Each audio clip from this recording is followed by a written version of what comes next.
2019 was universally considered to be a great year for movies across the board, but it was especially good for horror films. There were so many good horror movies last year that we were straight up spoiled. However, given how crowded of a year it was, one movie I felt got overlooked, at least in terms of major mainstream releases, which was Dr. Sleep.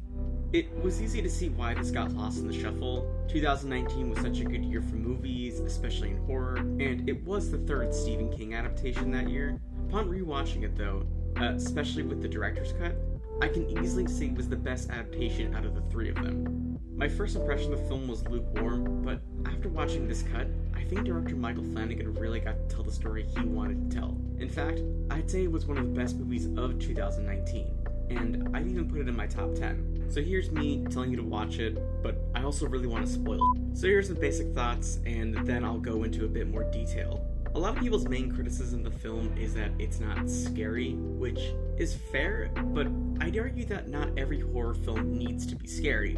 And I know that sounds like a contradiction. It would be like saying not every comedy needs to be funny, but also not every comedy needs to be laugh out loud funny. The priority of every film should be to tell a compelling story first. Genres are more of a choice of tone and aesthetics. If a film tells a great story, then it doesn't matter if it checks the boxes of what a genre should do. And that's what Dr. Sleep is. A drama about addiction and trauma through the aesthetics of a horror film. And damn, those aesthetics.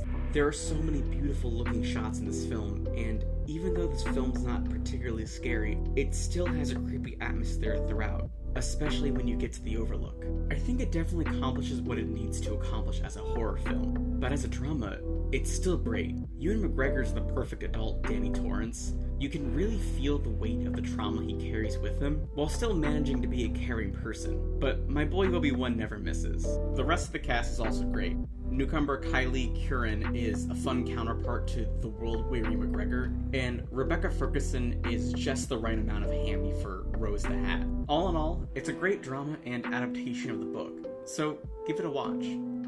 Alright, spoiler time. Now there's a massive hurdle that a sequel to The Shining has to overcome, which is The Shining itself. The production of The Shining was legendary, with the cast and crew going crazy on set. There's also tons of conspiracy theories surrounding The Shining, one of them that even involves the moon landing.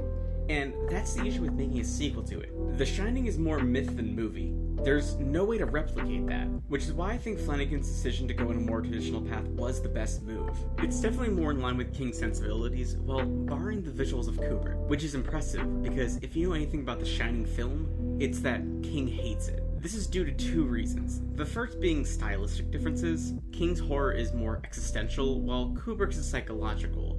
The threats in King's stories are very otherworldly, borderline Lovecraftian in nature. It takes average Joe humans, mostly kids or alcoholic writers, and pits them against larger-than-life threats. Kubrick, on the other hand, is more psychological. The threat is less tangible and is more concerned with driving the audience crazy with abnormal imagery, as opposed to the threat of violence. Violence is still present in Kubrick, but in a much different sense. To compare, in the book, there's no question that the ghosts in the hotel are real. In the movie, it's never clear if the ghosts are real or just in the heads of the Torrance. The horror comes from the unclarity. Is this family going insane because of the ghost, or cabin fever? Did Shelley Duvall really see a guy in a bear costume giving a blowjob, or is she just going insane? It's this lack of clarity and resolution that drives the horror of the film, which makes doing a sequel to it almost impossible, especially when said sequel is adapting the style that is total opposite.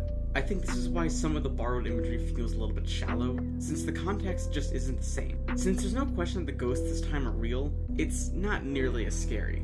The one exception being the best scene in the movie. This scene is not only brilliant on a character level for Danny, but as a continuation of the themes and tone of the original movie. For one, it's never made clear if this is actually Jack Torrance. You can view this scene as either A, the ghost of Danny's father talking to him, B, Danny having a conversation in his head, or C, if you interpret the ending of the original as Jack becoming part of the hotel, this could be the Overlook trying to mess with Danny in the same way it did with Jack in the original. There are plenty of ways to interpret the scene, and we're never given any easy answers as to what's happening. Also, Henry Thomas deserves some credit for his Jack Torrance. Everyone and their mother has done a terrible Jack Nicholson Shining impression, so it would have been easy to turn this into a cheesy impression, but this is one of the most iconic performances of all time, so you can't just do your own take on the role either. Thomas finds the right balance of mimicking Nicholson's mannerisms and speech patterns, while still downplaying it enough so it doesn't come across as too hammy.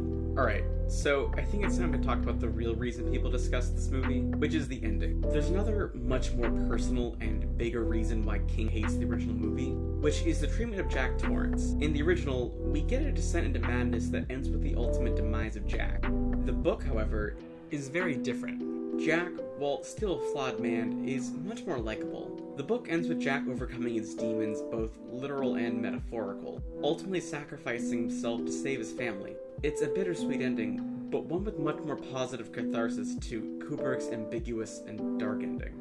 It's no secret the King has struggled with alcoholism and drug abuse in the past, and has often said that the character of Jack Torrance is autobiographical, so it's understandable why he would be so defensive over this character, especially whether he is redeemed by the end. If King sees himself as Jack, having the character's fate be one of demise and inevitable relapse, it would be hurtful to King. So this leads to the difficulty of making this both a sequel and adaptation. Since both the book and movie have such drastically different endings, how do you go about honoring both? And that's just on a thematic level. Narratively, they're very different as well. The biggest being the Overlook, which, well, blows up in the book, while in the movie it's still standing.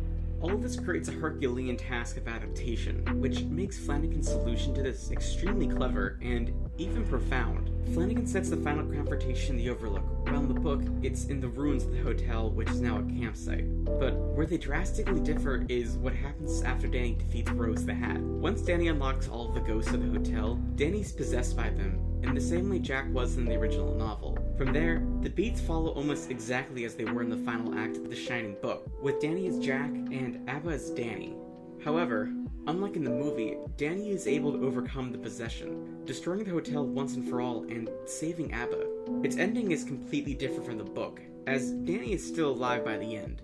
This ending is much more in line with the original Shining book, which creates a bridge between both versions of The Shining, giving King and his fans the adaptation they always wanted. King attempted to do a miniseries adaptation of The Shining in the 90s, the results of which are, well, there's a reason we don't talk about it. But with Dr. Sleep, we get to honor Kubrick's version while having the adaptation that King always envisioned. Flanagan managed to make both a sequel to an iconic film, but an adaptation of two different books, and that's insanely impressive. While it's not always perfect, that would have been an impossible task. He juggles two different artistic sensibilities while still uniting it under his own vision. It's an amazing feat that any fan of Kubrick, King, or film in general isn't going to want to miss.